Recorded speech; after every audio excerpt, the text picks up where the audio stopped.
Assalamu alaykum aziz mehmanlar.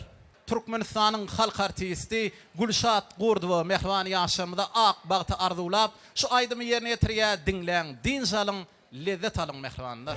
Ailenin dünyali ak şehrin şulosi gel bile yarım. Şohunny el şarp ýas owadan ýaşlarymyz ýene-de tanyjy wagtdan toý gününe gadam goýýarlar.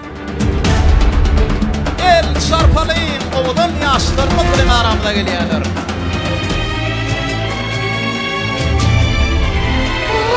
Aşam güdük aşam. Davrany meşhur bagşymyz Mekan Ataev dowam edýär.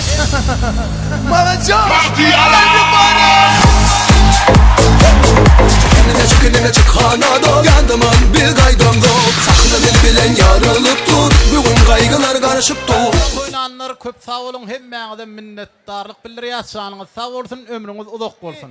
Nikahdan geçirmek pursaty aglan edilýär. Ýaşaň ak bagtynyň şanyny Mekan Ataevden söýgü aýdyp.